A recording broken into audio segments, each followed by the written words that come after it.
agradecer também o convite. Que estão aí ainda aguentando uma terceira aulinha, um pouquinho sobre microRNAs, tentar falar um pouquinho sobre o histórico, o que eles são, o que são os microRNAs, o que eles fazem, né? Contar um pouquinho sobre a biogênese dos microRNAs e como eles são estudados hoje em dia, por que eles são estudados hoje em dia. Começando um pouquinho sobre o histórico, o nosso conhecimento sobre microRNA ele é bem recente. Os primeiros artigos publicados teve 2 artigos em 1993. Os 2 estavam estudando o desenvolvimento embrionário de C. elegans. Na época, eles queriam entender um pouco sobre como acontecia o controle temporal nesse desenvolvimento de C. elegans, que ele tem 4 estágios de desenvolvimento, e eles não sabiam muito como que é a mudança entre os estágios. E 2 diferentes grupos, eles identificaram que tinha um RNA pequeno, que era o Lin4. Ele era um RNA pequeno, que não codificava proteínas, e parecia que ele se ligava a um outro RNA mensageiro, que era o Lin14. E essa ligação era importante para a mudança de estágio do desenvolvimento. Então, esse grupo do Ambro, essa capacidade de reconhecimento do Lin4 no Lin14, e um outro grupo observou que esse reconhecimento ele não era um pareamento completo das bases dos RNAs. Ao contrário, ele podia reconhecer de diferentes formas. Então, ele tinha diferentes capacidades de reconhecimento das bases, diferentes formas de pareamento. Só que na época eles não deram o nome de microRNA. Era um RNA pequeno que eles identificaram com essa capacidade, e ele ficou conhecido como um RNA temporal, de controle temporal. Foram só 7 anos depois, só em 2000, que tiveram uma identificação de um segundo RNA pequeno, que também não codificava proteínas, e era também um estudo em C. elegans durante o desenvolvimento, e esse outro RNA pequeno ele era chamado de LET7. E ele era importante que, quando ele era expresso, quando eles observavam a expressão desse LET7, eles viam que ele era capaz de reconhecer o RNA mensageiro do Lin41, e quando ele reconhecia, era importante para a mudança de estágios do desenvolvimento do C. elegans. Então, ficou meio que uma pergunta ali que você tinha 2 RNAs pequenos que não codificavam proteínas, eles eram capazes de reconhecer outros RNAs mensageiros, e esse reconhecimento era importante para fases de transição do desenvolvimento. Esse conhecimento ele cresceu na área acadêmica, porque ambos os RNAs pequenos, o Lin4 e o LET7, eles eram conservados em outras espécies. Então, se eles tinham essa função no C. elegans, talvez eles também tivessem uma função similar em outras espécies. E foi o que eles identificaram. Principalmente o LET7, ele é importantíssimo durante o desenvolvimento celular em diferentes espécies. E a partir daí, só cresceu o número de RNAs pequenos que são conhecidos. Hoje a gente tem milhares de RNAs descritos. Eles foram, então, denominados de microRNAs. Então, o que eles são? São RNAs pequenos, como eu disse, eles têm um tamanho de aproximadamente de 21 a 25 nucleotídeos. Eles não codificam proteínas, mas eles são importantes na regulação da expressão gênica pela sua capacidade de reconhecer o RNA mensageiro na região 3' OTR. E qual a importância desse reconhecimento? Esses microRNAs, eles se ligam a um conjunto de proteínas, que eu vou falar um pouquinho mais para frente, e ele funciona como um guia até o RNA mensageiro. E quando ele guia essas proteínas no RNA mensageiro, ela pode ou levar à degradação do RNA, ou simplesmente dificultar, ele impede a tradução em proteínas. Então, ele afeta todo o mecanismo de tradução. Ele vai diminuir a produção de proteínas proteínas pela tradução ali dos RNAs mensageiros. E o que é interessante, como eles são pequenos, o mesmo RNA, ele teria a capacidade de se ligar numa mesma região 3' TR ali, um mesmo RNA mensageiro, em diferentes posições. Como eu falei, ele não precisa se ligar de complementar, não precisa de um pareamento completo. Ele pode se ligar de formas diferentes. Então, o mesmo microRNA pode reconhecer um mesmo RNA mensageiro em diferentes posições, ou ainda, vários microRNAs diferentes podem atuar no mesmo RNA mensageiro. E tudo isso ampliando essa inibição da tradução. Então, como que esses microRNAs são formados? Eles têm uma biogênese similar à dos RNAs mensageiros, então eles têm uma fase de transcrição, um processamento e depois uma forma de estabilização para ele exercer a função dele. Na transcrição, da mesma forma que nos RNAs mensageiros, você tem a ação de uma RNA polimerase 2 ali que vai realizar a transcrição. Normalmente os genes de microRNAs, eles podem estar localizados sozinhos, ou é muito comum encontrar os genes clusterizados. Então, eles estão um atrás do outro, praticamente. E daí a ativação da transcrição ali num promotor em comum, ele é capaz de transcrever todos eles juntos. Então, é o que a gente chama de famílias de microRNAs. Clusters de microRNAs. Então, por exemplo, esse daqui é um cluster extremamente conhecido, que quando ocorre a transcrição de um, todos eles vão juntos. Mas não necessariamente eles têm uma função similar. Ao contrário, tem alguns que eles têm uma função extremamente oposta, dependendo da região onde eles são ativados.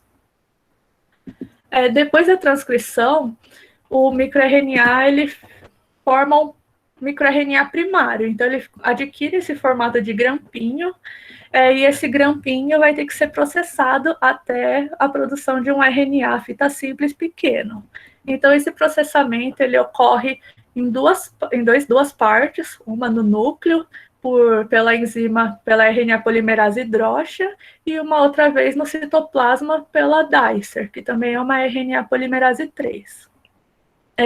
A drocha, ela age basicamente quebrando, eu diria de forma simples, a região 5' e 3' do grampo. Então, ele deixa apenas o restinho, o corpinho do grampo.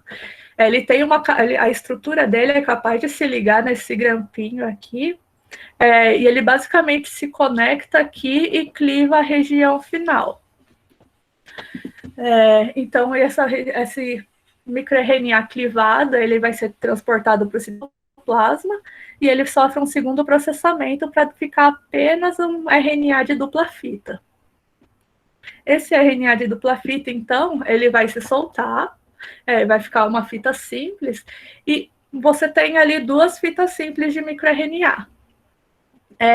Ambas as fitas, elas são capazes de reconhecer um RNA mensageiro, mas não as duas que funcionam. Normalmente, dependendo da célula, uma das fitas tem uma função maior que a outra.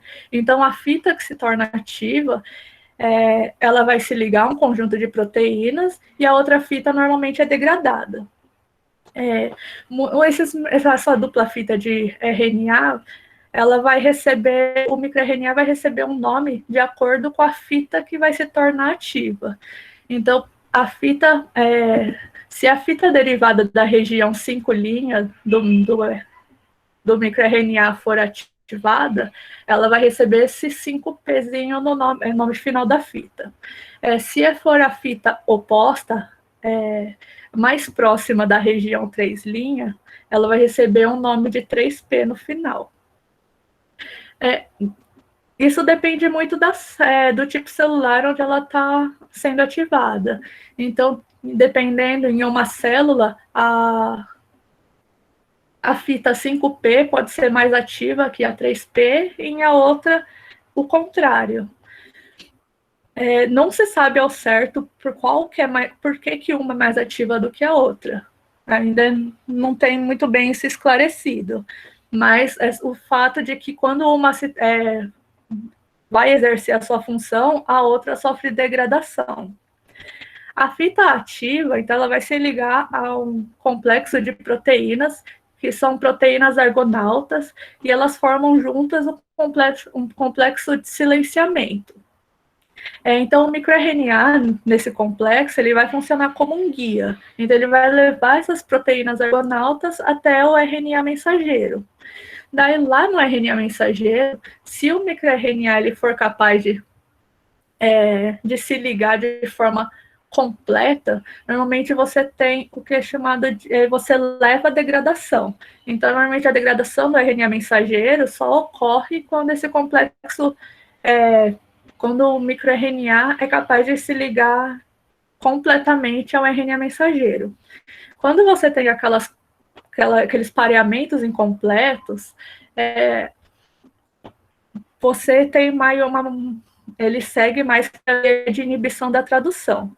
Não tem muita explicação de por que isso acontece. Alguns pesquisadores, eles têm visto que talvez essa diferença aconteça porque quando você tem o pareamento do microRNA, o pareamento completo, ele permita que a argonauta reconheça o RNA numa posição melhor, diria assim, e ela tem a capacidade de clivar o RNA mensageiro e degradar, consequentemente, fazer a degradação dele.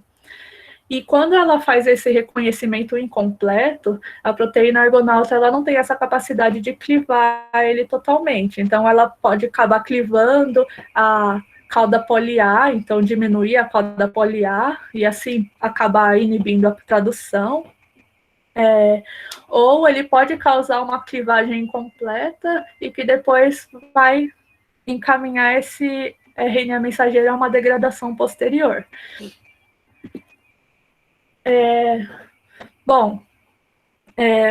Uma coisa muito discutida é que a gente, antes mesmo de surgir os microRNAs, já existia uma ferramenta utilizada na pesquisa, que era o RNA de interferência, que ele é basicamente, assim, em sua função, muito similar ao microRNA.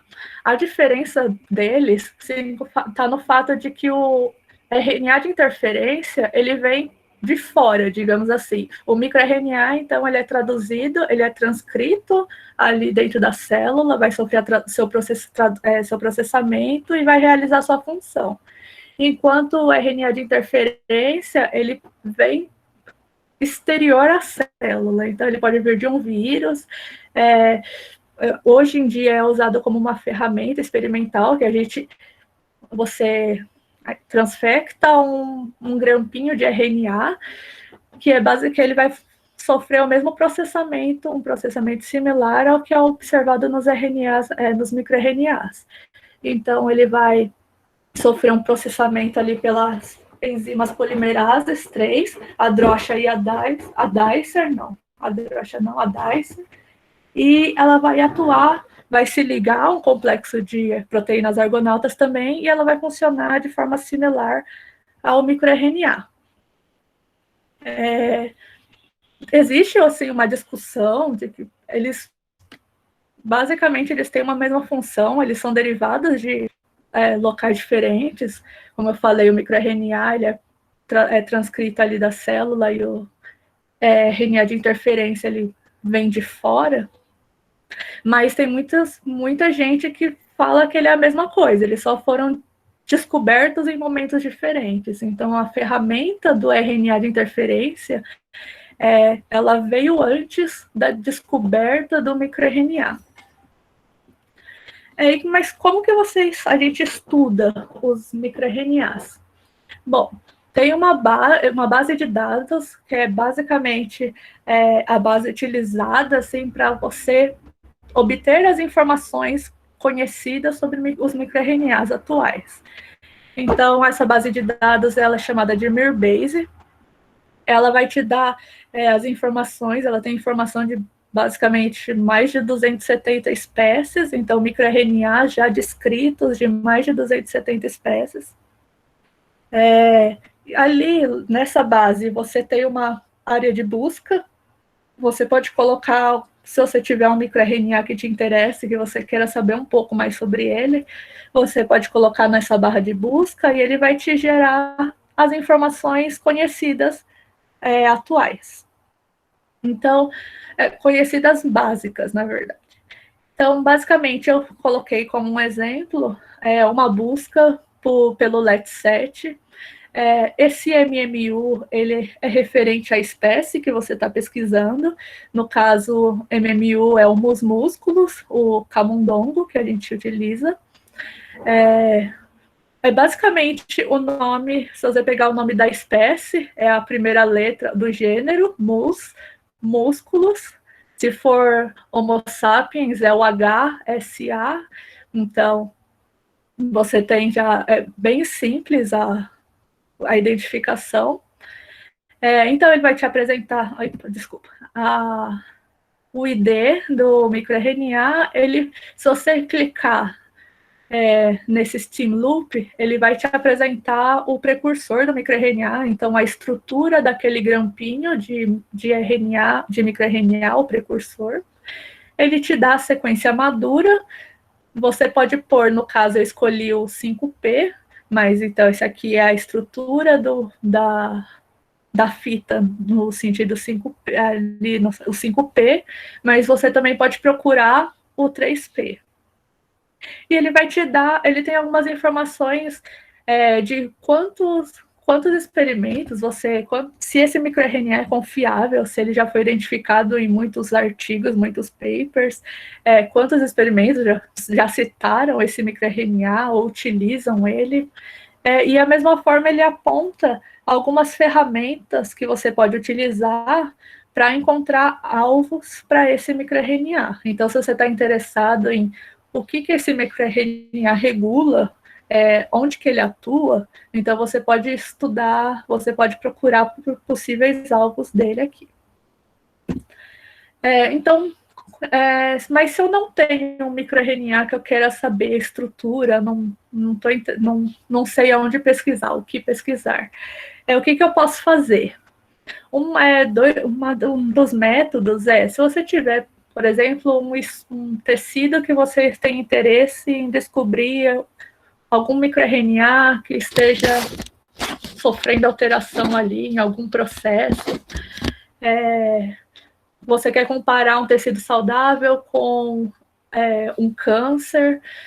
Uma das formas mais básicas, mais simples, mas só que caras de se começar um estudo, seria fazendo um screening. Você tem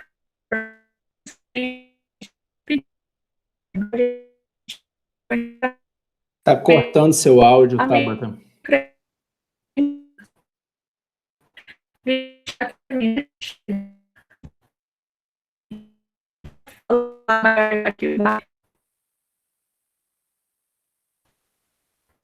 Cortou seu áudio, Tabata. Vixe, eu acho que é um pouco da minha internet aqui. Agora voltou.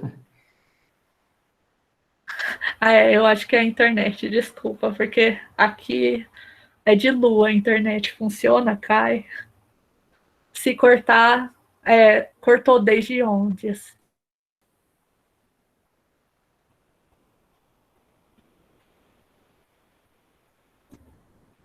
Bom, então, o que eu ia falar é sobre a forma de se estudar. Então, se você quer comparar, você não tem onde começar, você quer saber pegar uma análise mais geral, o screening. Então, você pode utilizar tanto a técnica do microarray quanto o sequenciamento.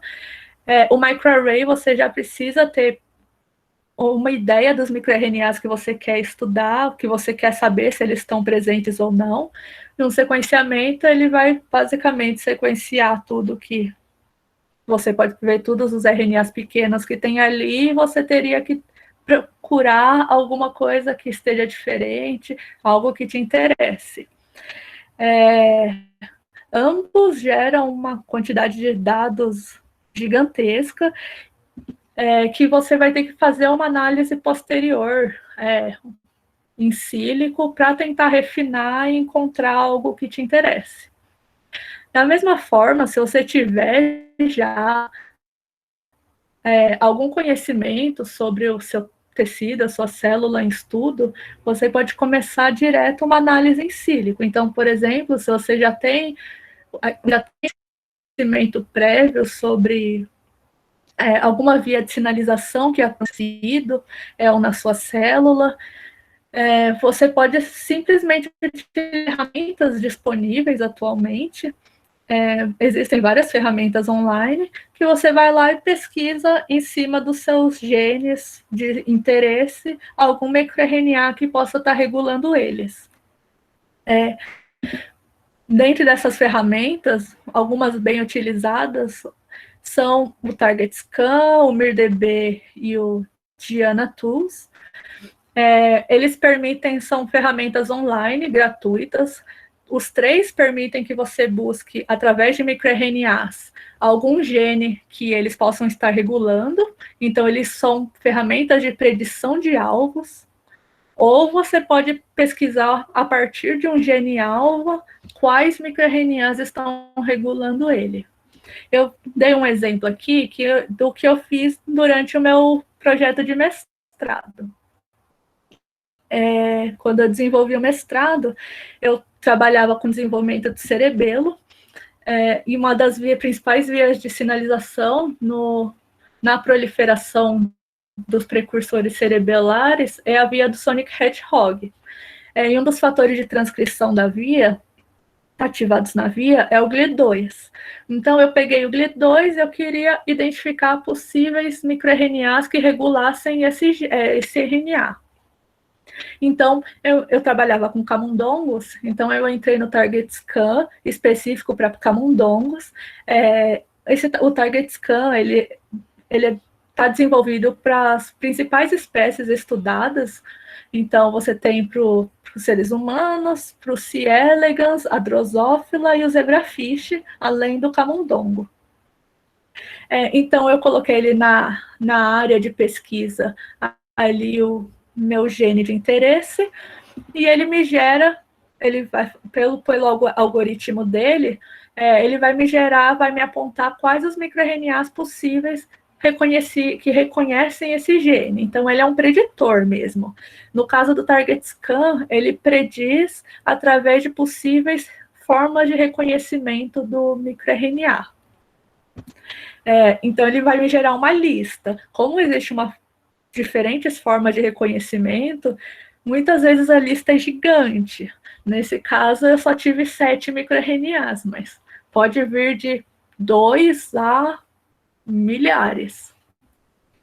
E daí eu fiz a mesma pesquisa para as outras ferramentas. Então, o MIRDB, eu também tenho a possibilidade de escolher minha espécie, o meu gene. Ele também vai me gerar uma lista. 38 microRNAs possíveis de reconhecer o GLI2. O algoritmo dos dois ele é diferente. No caso do MIRDB, ele foca em informações presentes em análises por exemplo, de microarray e sequenciamento. Então, já publicadas, informações publicadas, ele consegue, a partir disso, fazer um levantamento das possibilidades. E o Diana Tools, ele é similar, ele tem um algoritmo similar ao MIRDB. Eu também utilizei ele para fazer a mesma pesquisa, a pesquisa similar, e ele me gerou um total de 28 microRNAs. Mas por que eu utilizei? Para que utilizar tantas ferramentas diferentes? Bom, dá para ver que os resultados gerados por eles é bem diferente. Então, um me deu 7, um me deu 58 possibilidades. Depende muito do algoritmo, da ferramenta. Não tem como você ter certeza se aquele microRNA não. Ferramenta, Porque se o mesmo microRNA for apontado em diferentes lugares, a probabilidade dele regular aquele meu gene-alvo é muito maior do que um microRNA, por exemplo, esse aqui, o 129, que ele só foi apontado em uma das bases. Então, eu vou focar o meu estudo naqueles microRNAs que apareceram em uma maior quantidade de bases.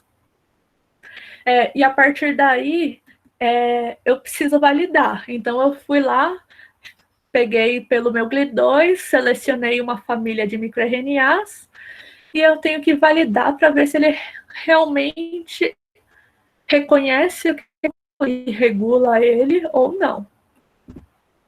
Então, a partir do seu levantamento de informações, todos eles vão requerer uma validação. Você fez uma eles são reais, estão corretos, seria um PCR em tempo real. Porque às vezes você tem uma ponta no levantamento, aponta a presença de um microRNA, mas quando você faz o PCR, isso não é visível.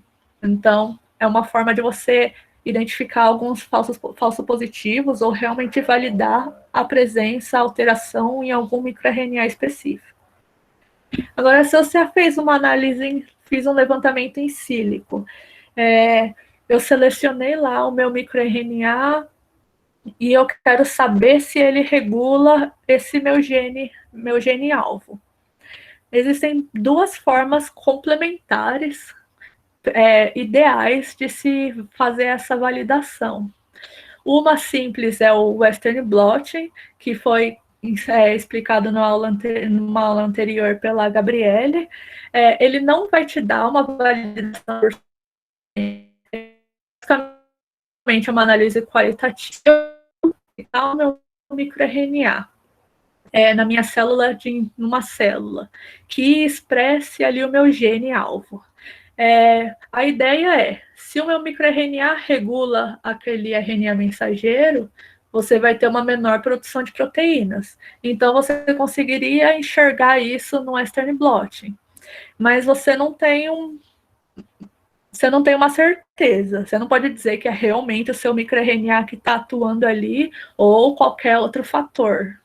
Então, a principal forma de validação de uma regulação por microRNA são os ensaios reporter. O que faz nesse ensaio reporter?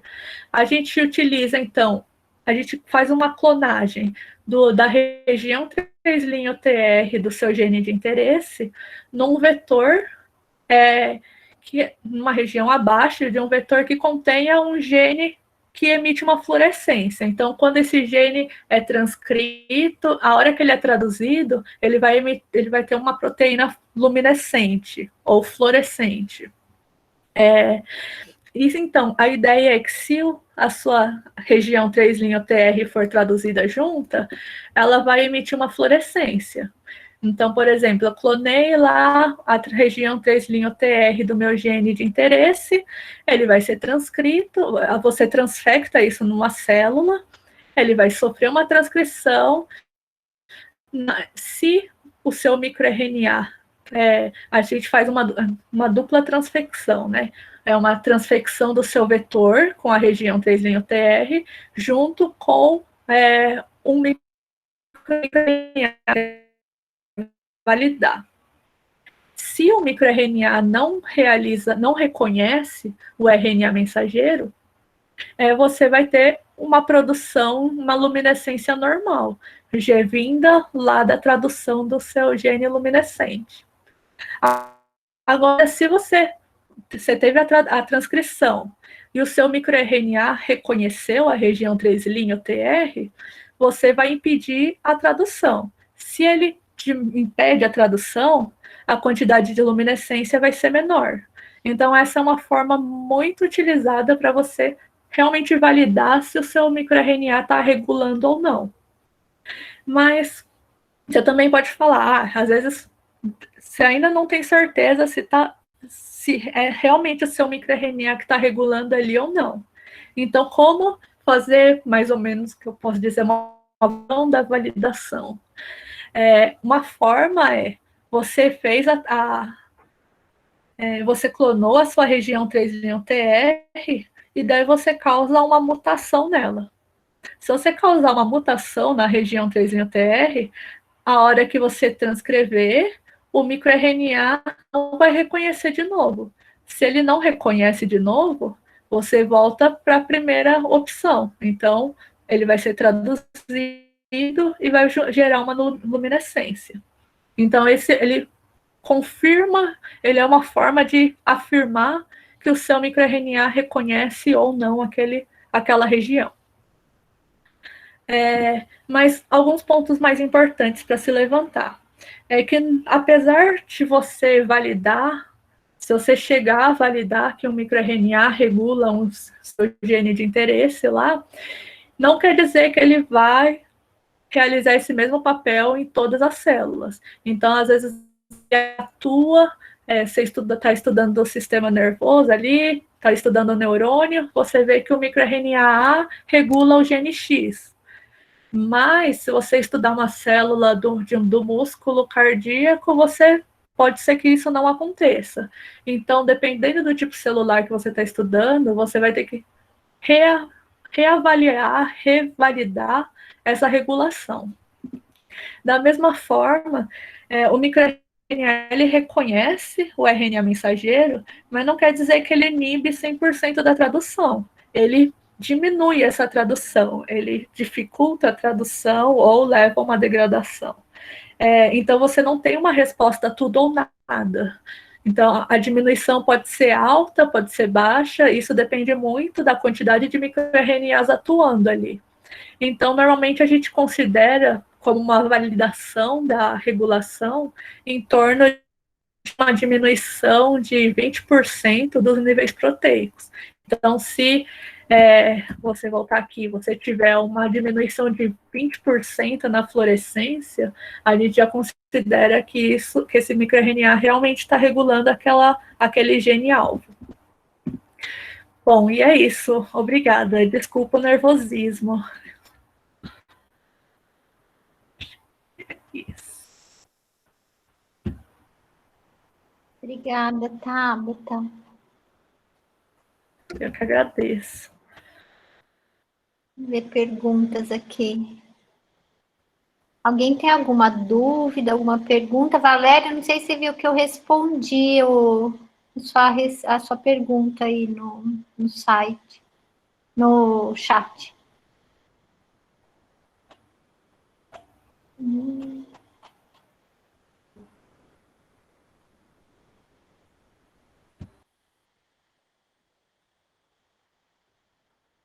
Ninguém tem pergunta? Será que tá frio aí em Rondônia? O povo tá desanimado, tá querendo dormir? Ou estão cansados, né, pela hora. Muitas informações, né?